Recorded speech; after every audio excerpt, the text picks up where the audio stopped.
រឿងលបែងចិត្តល្បិចការពារពីពាភាគទី8ស្រឡាញ់និងស្អប់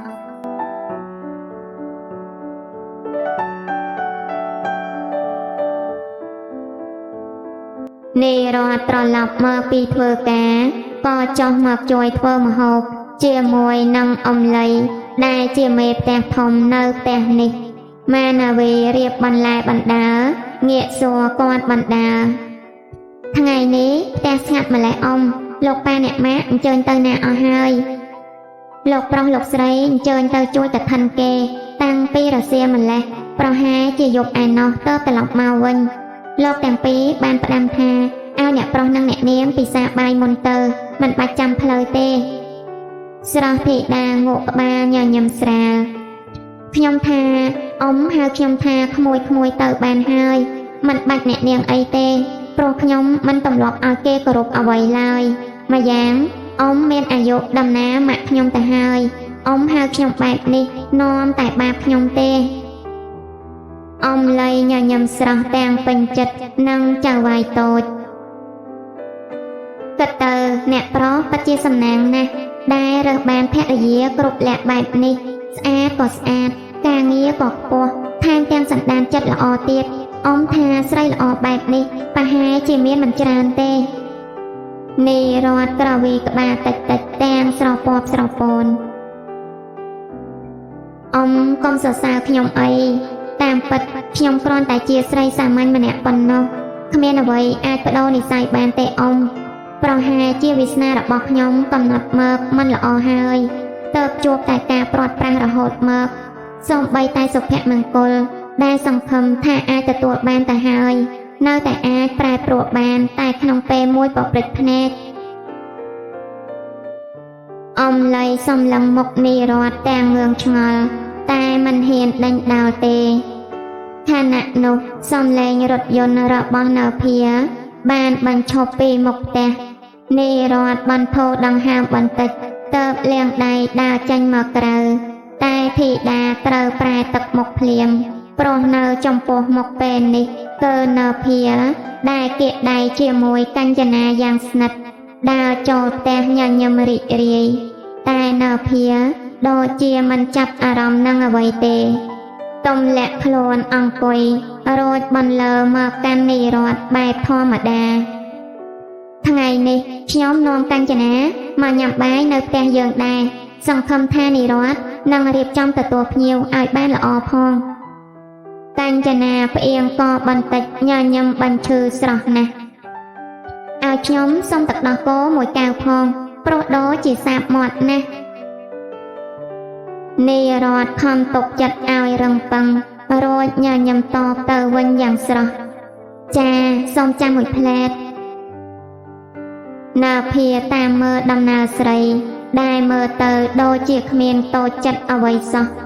ឬក៏ក្នុងចិត្តនាងពិតជាមិនធ្លាប់មានស្រមោលអ្នកសូម្បីតែបន្តិចមែន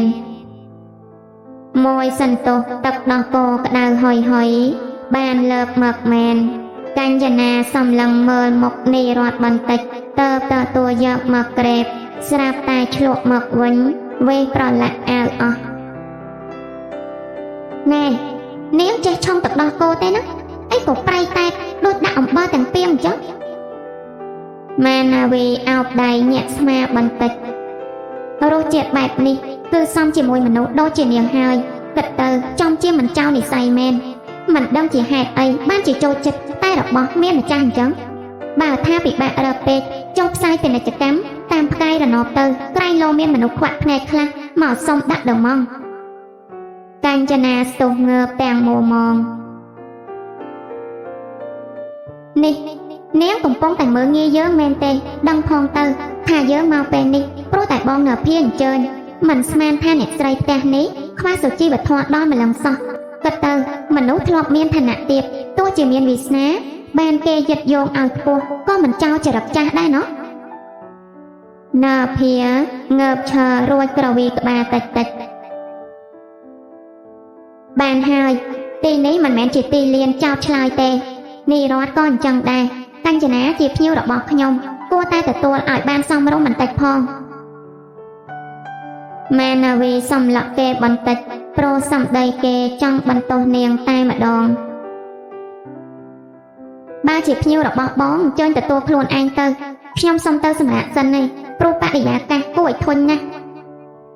ចប់វាចាធីតាឡើងទៅលើបាត់ទុកឲ្យនៅភាតាមមើលទាំងញញឹមស្ងួតចំណែកកញ្ញាណាញញឹមបិទមាត់លែងចិត្តទៅហើយអរគុណណាស់បងនៅភាបងពិតជាល្អនឹងខ្ញុំមែនបានហើយឈប់និយាយរឿងមិនសប្បាយចិត្តទៅអង្គុយចុះមកបន្តិចទៀតអ៊ំលីរៀបចំបាយរួចហើយកញ្ញាណាអង្គុយចុះញញឹមស្រស់ណាស់ចំណែកអ៊ំលីលួចមើលមកទាំងមុខជូប្រុសមិនដឹងជាអ្នកប្រុសកើតអីបានជាហ៊ានបណ្ដាស្រីចូលផ្ទះមិនខ្លាចប្រពន្ធប្រច័ណ្ឌទេឬនេរត់ងូតទឹករួចឈរជូតសក់មកកញ្ចក់ទាំងមុខស្ងួតខំចាំបាយគេបែរជាគេបណ្ដាស្រីចូលផ្ទះល្មមឆ្អែតចិត្តដែរសំឡេងគោះទ្វារបានបន្លឺឡើងនេរត់បន្ទោដង្ហើមដើរទៅបើកទ្វារឃើញអ៊ំលីដែលឈរអេះអុញដូចជាពិបាកនិយាយពេកតើបស្រីបន្លឺមុនមានការអីមែនទេអ៊ំលីដូចជាតឹងត្រង់ណាស់ទុំរំនឹងដាច់ចិត្តនិយាយចេញចាគឺអ្នកប្រុសឲ្យអ៊ំមកយកខោអាវទៅឲ្យគាត់ផ្លាស់ព្រោះយប់នេះអ្នកប្រុសមិនបានសម្រាកនៅបន្ទប់នេះទេនេរត់ធ្លាក់ទឹកមុខមួយរំពេចបានន័យថាគេនៅបន្ទប់ផ្សេងជាមួយនាងកញ្ចនាមែនទេអ៊ំក៏មិនដឹងដែរតែអ៊ំថាក្មួយក៏តែទៅបង្ហាញសិទ្ធជាភរិយាបន្តិចទៅព្រោះយើងជាប្រពន្ធណាទុកឲ្យនាងម្នាក់នោះមកផ្កើនបែបនេះមិនកើតទេនេរត់ក្តាប់ដៃចូលគ្នាចិញ្ចាមចងជាប់តែបើអ្នកប្រុសរបស់អ៊ំមិននាំផ្លូវក៏នាងកញ្ចនាចូលមិនកើតដែរឲ្យខ្ញុំទៅរំខានការសប្បាយរបស់ពួកគេនាំតែបាបទេខ្ញុំក៏ចង់ដឹងដែរថាស្នេហារបៀបនេះអាចបន្តបានយូរដល់កម្រិតណាអ៊ំលីសំឡឹងមុខស្រីដែលបង្កប់ក្តីរឹងរូសយ៉ាងចម្លែកធ្វើឲ្យគាត់លែងហ៊ាននិយាយអ្វីទៀតព្រោះជារឿងរបស់ចៅវាយអ៊ំលីចេញទៅផុតនេរត់តែងទ្វារបិទចិត្តរួចផ្អែកខ្នងទៅនឹងទ្វារទាំងទឹកមុខនឿយណាយភាពចូលចត់ទោះជាចង់លាក់បាំងក៏មិនចិត្តដែរម៉ែណាវីខំបបោមាត់យ៉ាងយូរល្អណាស់លោកណាភាបើហ្គេមនេះมันអាចបញ្ចប់បានទេពួកយើងគួរតែលេងបន្តទៀតចុះ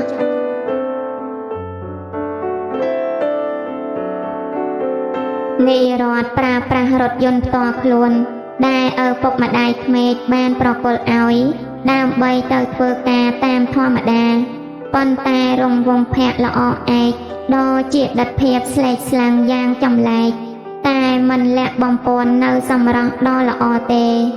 ម៉ែណាវីចតឡានរួចទើបស្ពាយកាបោកចូលទៅក្នុងក្រុមហ៊ុនខណៈនោះរថយន្តដ៏ទំនើបរបស់ចិត្រាបានបត់មកពាំងមុខស្រីជាប់គេបើកទ្វារឡានចុះដើរសំដៅស្រីទាំងទឹកមុខពោពេញដោយភាពខកចិត្តនេរត់ខ្ញុំពិតជាមិនយល់ពីអ្នកនាងទេ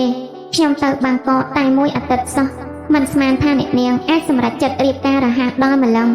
តើគេអស់ចាជាងខ្ញុំប៉ុណ្ណាទៅនេរត់ទើបអ្នកនាងឲ្យតម្លៃគេខ្ពស់ដល់ថ្នាក់នេះជួយឆ្លើយប្រាប់ខ្ញុំពេលនេះឲ្យច្បាស់ផងបានទេ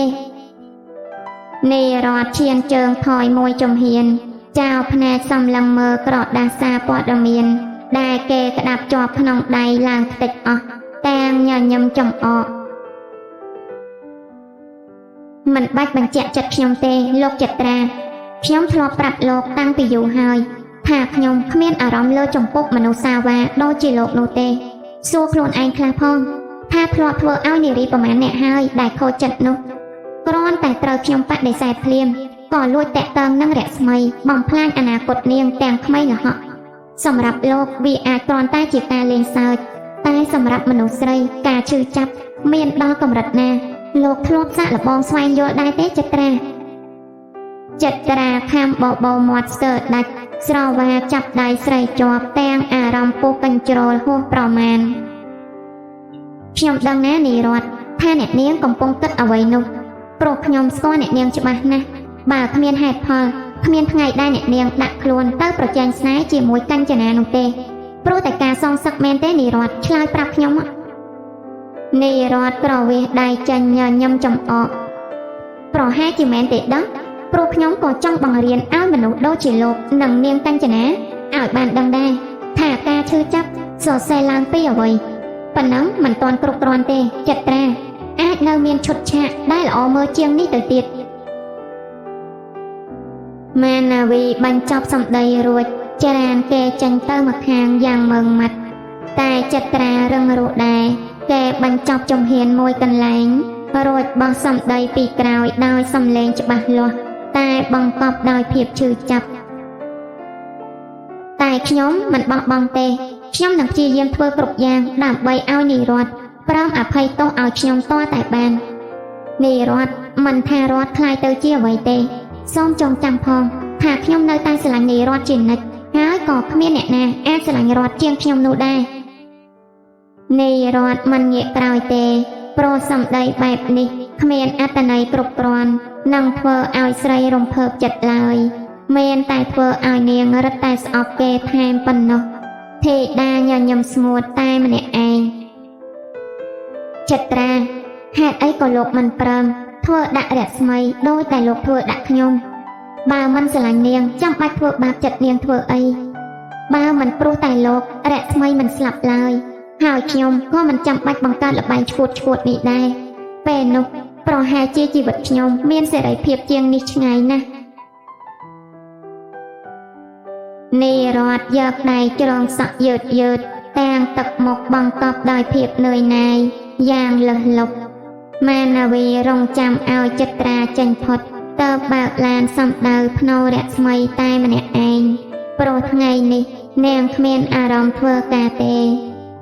ម៉ែនាវីលុតចង្គង់ចុះថ្នមរួចដាក់បាច់ផ្កាកុលាបសដែលរស្មីចូលចិត្តបំផុតពេលមកភ្នោដ៏តូចនេះដោយទឹកមុខស្រពាប់ស្រពោនស្រមៃដល់ពេលដែលរស្មីស្លាប់ទៅទាំងវេទនាដោយសារតែជាតិថ្នាំធ្វើទុក្ខរោគភាពនោះគ្មានថ្ងៃអាចរលុកចេញពីខួរក្បាលស្រីបានឡើយរស្មីពេលនេះបងបានរកយុត្តិធម៌ឲ្យអូនហើយបងបានធ្វើឲ្យពួកគេទាំងពីរនាក់នោះនៅមិនស្ងប់ដូចគ្នាដើម្បីជាភ្នូរនិងតម្លៃជីវិតរបស់អូនរស្មី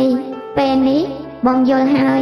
ថាហេតុអីក៏អូនឈឺចាប់ដល់ថ្នាក់សម្រេចចិត្តបញ្ចប់ជីវិតបែបនេះព្រោះអតិពលនៃក្តីស្រឡាញ់ពិតជាធ្វើបាបមនុស្សណាស់សូម្បីតែបងខំជិះម្លឹងហើយនៅតែមិនផុតទៀតសំណងប៉ុណ្ណឹងមិនទាន់គ្រប់គ្រាន់ឡើយព្រោះពួកគេក៏មិនព្រមឲ្យបងបញ្ចប់ដែរប៉ុន្តែអូនកុំបារម្ភអីបងស្រីម្នាក់នេះអាចលះបង់បានសូម្បីតែសុភមង្គលផ្ទាល់ខ្លួនដាច់ខាតមិនឲ្យអូនស្លាប់ទៅទាំងមិនអស់ចិត្តនោះទេភ្លៀងចាប់ផ្ដើមរលឹមស្រេចព្រោះនេះជារដូវវស្សាតែនីរតមិនចាប់អារម្មណ៍អ្វីទាំងអស់គិតតែអង្គុយអង្អែរូបថតប្អូនស្រីថ្នមទាំងទឹកភ្នែកហូររហាមហាក់ដូចជាចង់ទាញយកអតីតកាលត្រឡប់មកវិញយោណាស់តើបម៉ែនាវីបង្វិលកាយចូលរថយន្តវិញប៉ុន្តែរាងកាយដ៏តូចស្ដើងនេះស្លេកស្លាំងដោយភាពត្រជាក់ស្ទើរតែគ្មានឈាមទៅហើយនៅក្នុងផ្ទះតូចរបស់អ្នកស្រីរាស៊ីលាក់អង្គុយសំឡឹងចានបាយទាំងស្រងោតស្រងាត់ម្នាក់ឯងព្រោះគ្មាននីរត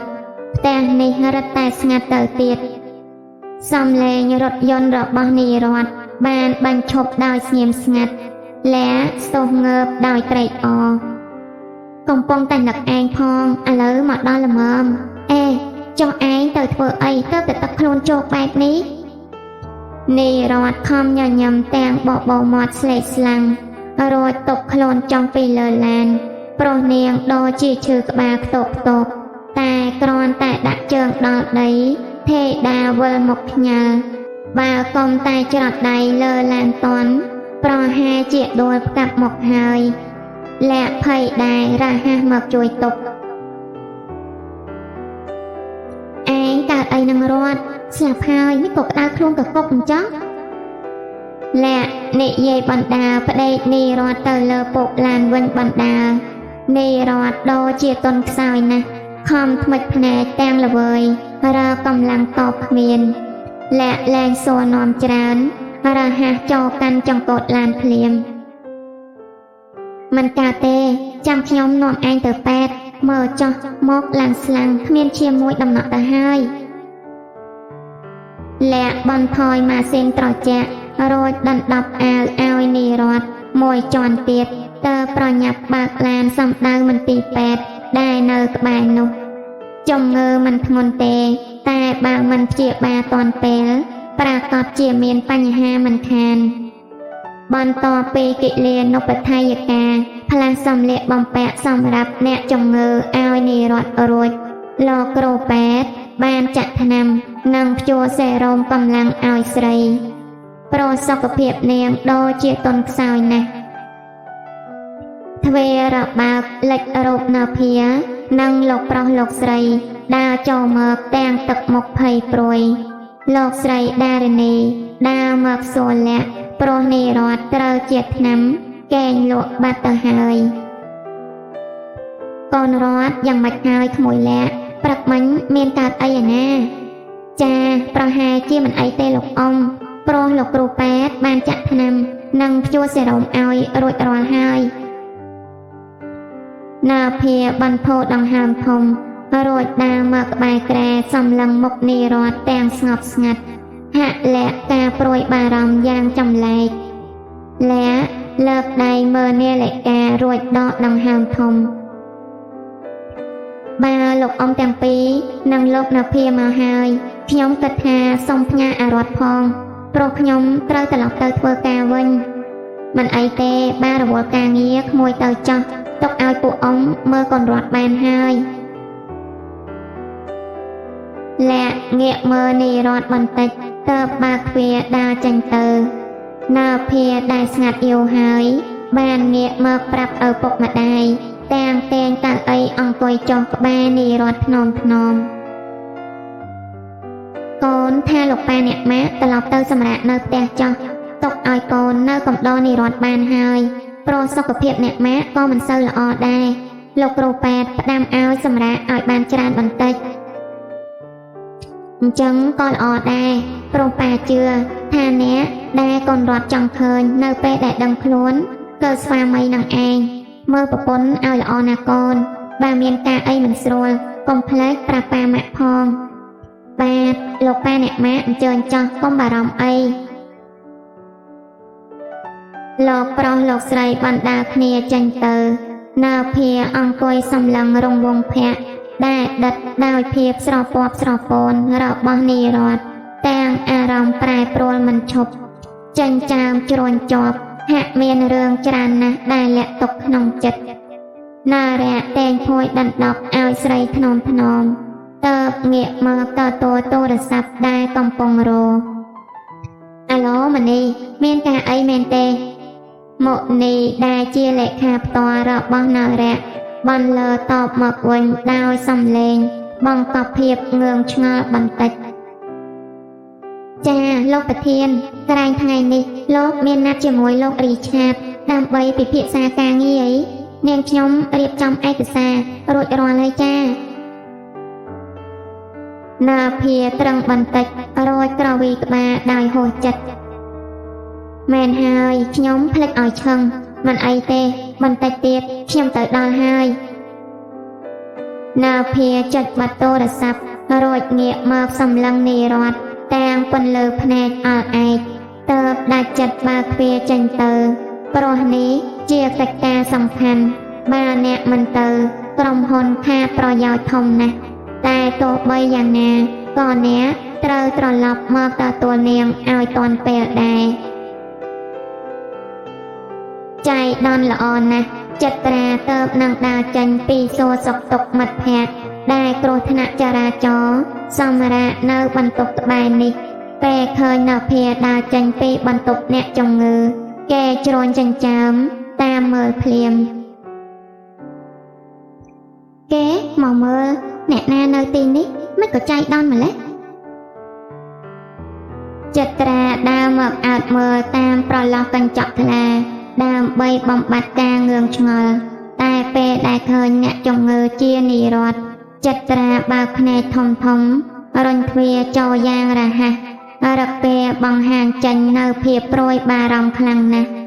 គេឈានមកក្បែរនិរដ្ឋដោយមិនដឹងខ្លួនសំឡឹងនាងយ៉ាងយូរតើបលោកដៃអង្អែសក់នាងថ្នមថ្នមផ្លឹកទៅឆ្ងាយមិនដឹងគិតពីអ្វីនោះទេ